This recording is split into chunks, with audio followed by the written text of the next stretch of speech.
Donald Trump को Iran के जौहरी हुकूक छीनने का कोई हक हासिल नहीं है, ये कहना है ईरान के राष्ट्रपति मसूद पेज़ेश्कियान का। जी हां, ईरानी सदर मसूद पेज़ेश्कियान का कहना है कि अमेरिकी सदर डोनाल्ड ट्रंप के पास ईरान को उसके जौहरी हुकूक से महरूम करने का कोई हक हासिल नहीं है।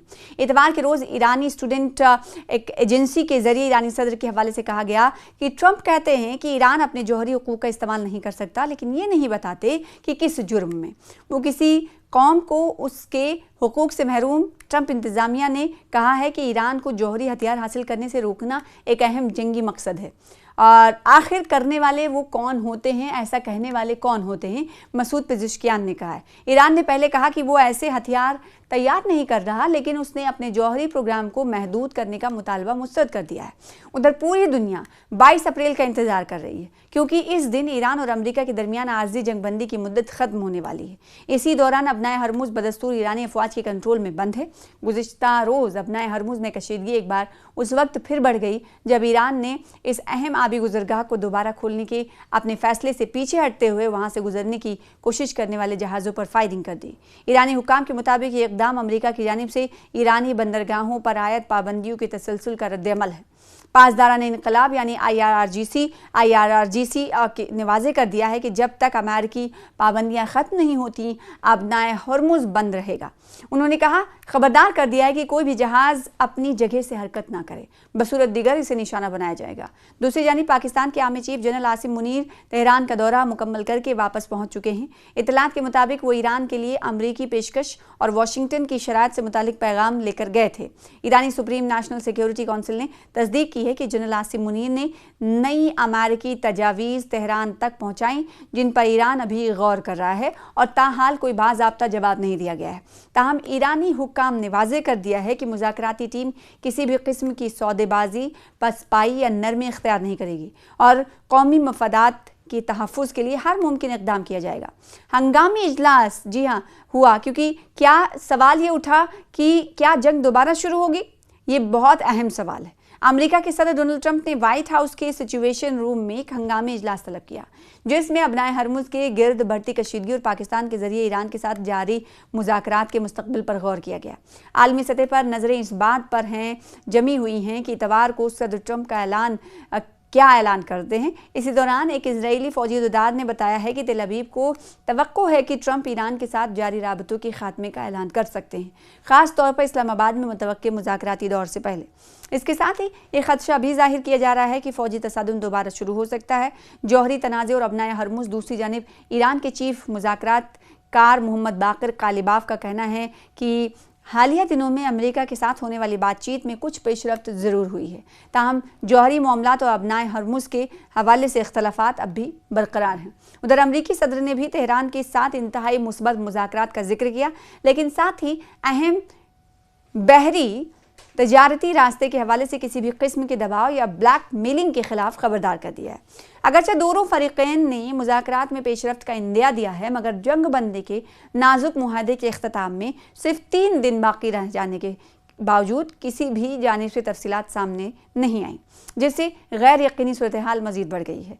याद रहे कि 28 फरवरी को शुरू होने वाली जंग, जिसमें एक तरफ ईरान और दूसरी जानिब अमेरिका और इसराइल शामिल थे, निहायत शदीद नौयत इख्तियार कर गई थी। और इस तसादुम में इस लड़ाई में ईरान के कई आला अस्करी रहनुमा हलाक हुए, जबकि खित्ते के दिगर ममालिक जैसे लेबनान और इराक भी उसके दायरे कार में आ गए।